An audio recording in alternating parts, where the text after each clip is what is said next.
Fue Dios quien me envió a este lugar antes que ustedes a fin de preservarles la vida. El hambre que ha azotado la tierra estos 2 últimos años durará otros 5 años más, y no habrá ni siembra ni siega. Dios me hizo llegar antes que ustedes para salvarles la vida a ustedes y a sus familias y preservar la vida de muchos más. Por lo tanto, fue Dios quien me envió a este lugar y no ustedes. Y fue Él quien me hizo consejero del faraón, administrador de todo su palacio y gobernador de todo Egipto. Por supuesto que este no es el fin de la historia. Después de eso, Jacob se reunió con su hijo, a quien creía muerto desde hacía muchos años. Toda la familia de Jacob, con todos sus bienes, se movieron a Egipto y vivieron ahí libres y felices por cientos de años.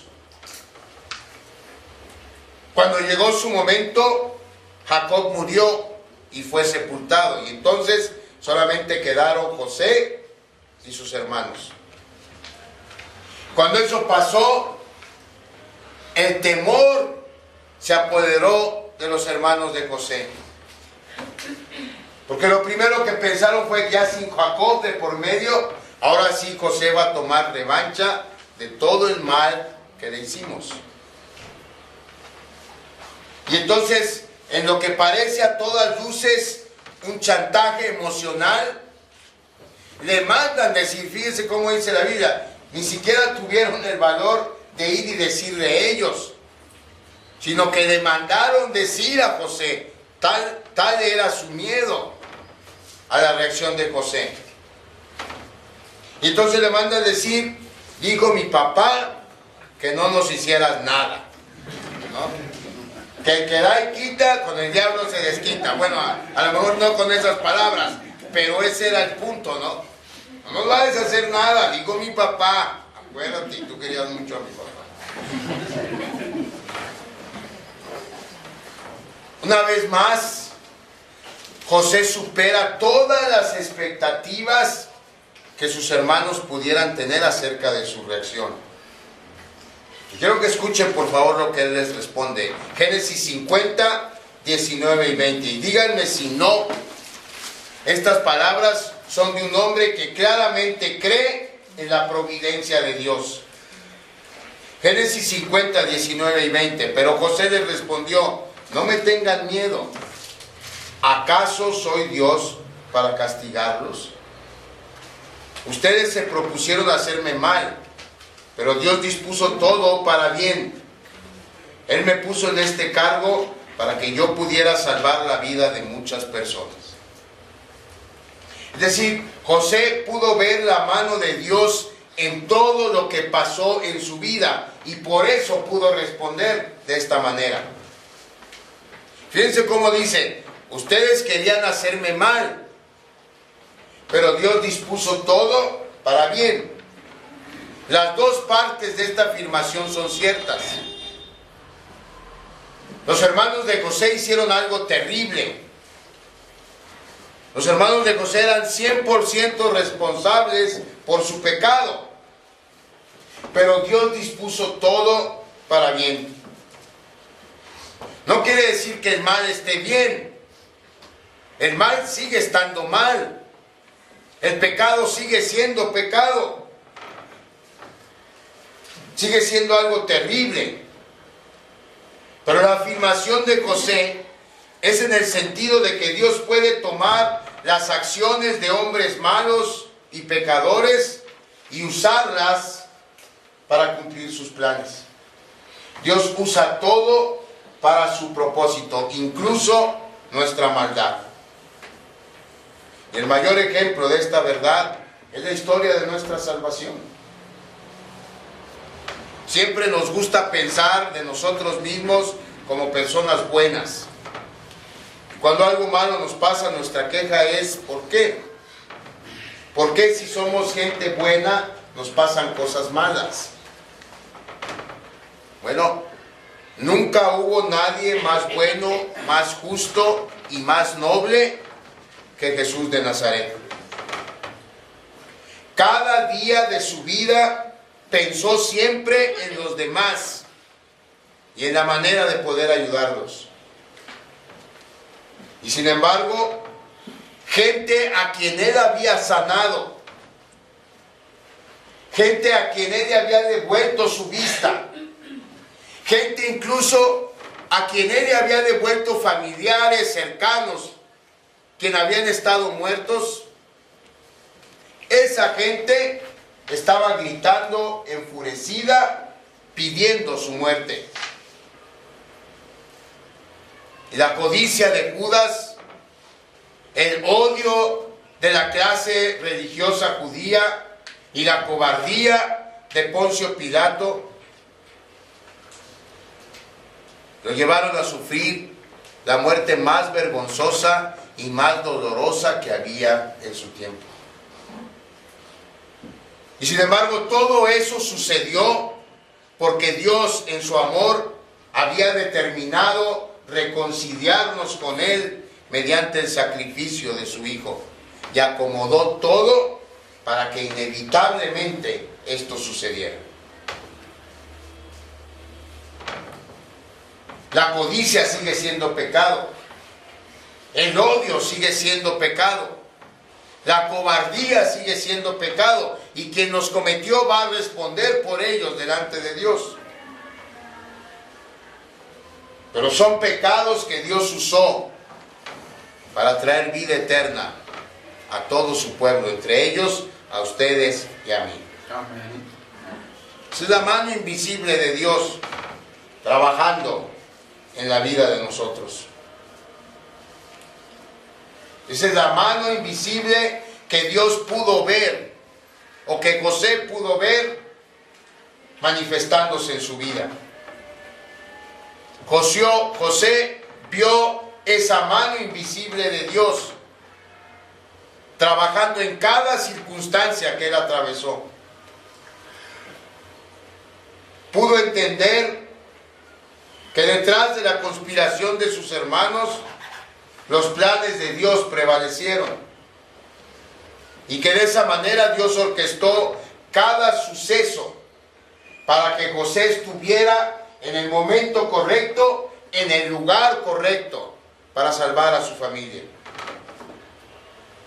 Y lo que José está diciendo en Génesis 50, 19 y 20, es que aunque los motivos de sus hermanos eran malos, los motivos de Dios eran buenos.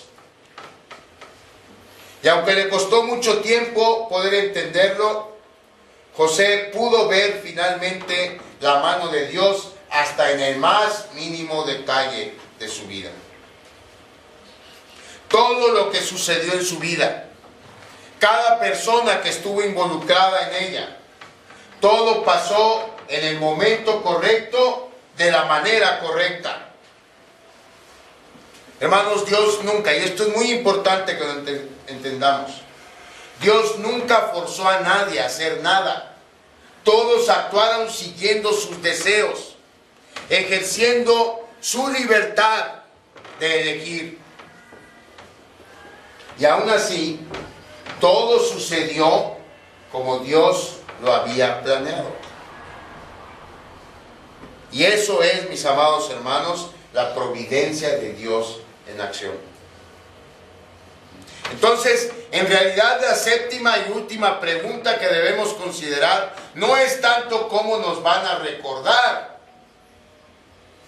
porque hay una pregunta antes o después, como quieran, pero que depende de la respuesta que demos a esta pregunta, el cómo nos van a recordar. Y la pregunta es si podemos confiar en Dios en todo, hasta en el más mínimo detalle de nuestras vidas. Y quizá debamos replantear esta pregunta, nada más un poco, no mucha. Solo que en vez de preguntar si podemos, debemos preguntar si lo haremos.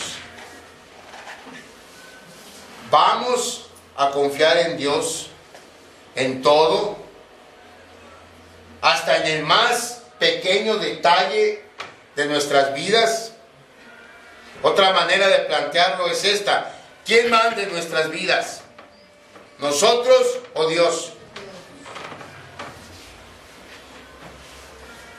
El problema es que muchos de nosotros muchas veces hemos intentado mandar nosotros y no Dios.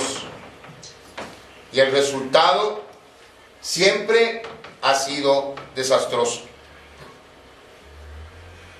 Después de eso, muchos de nosotros hemos tenido que doblar nuestras rodillas y reconocer con humildad que no hay nada mejor que Dios se haga cargo.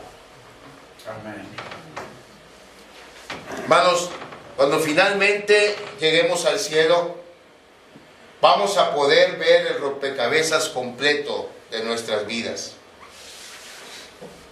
Y entonces vamos a comprender que cada vuelta, cada giro, aún cada desviación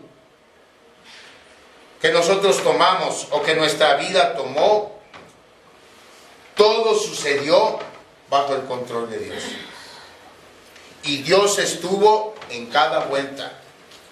Dios estuvo en cada giro. Dios estuvo en cada desviación. Pero hasta que esa mañana llegue, seguiremos caminando.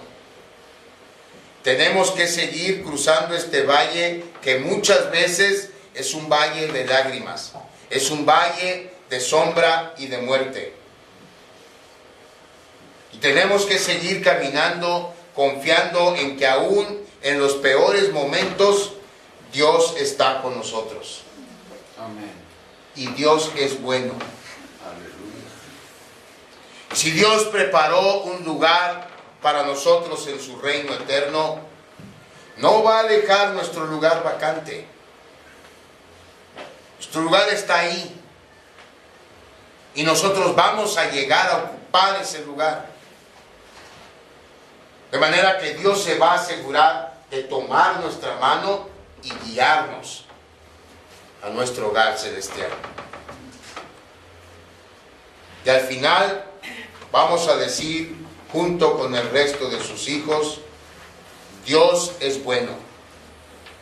Dios no comete errores, ni uno solo, ni un solo error. Así que la próxima vez que nos asalten las dudas y nos preguntemos, ¿por qué a mí? ¿Por qué ahora? ¿Por qué esto? Respondámonos sin temor a equivocarnos con Romanos 8:28. Dios hace que todas las cosas cooperen para el bien de quienes lo aman y son llamados según el propósito que Él tiene para ellos. O si usted lo prefiere, en la versión 60, porque sabemos que a los que Dios aman, todas las cosas les ayudan a bien. Esto es, a los que conforme a su propósito son llamados. Vamos a orar.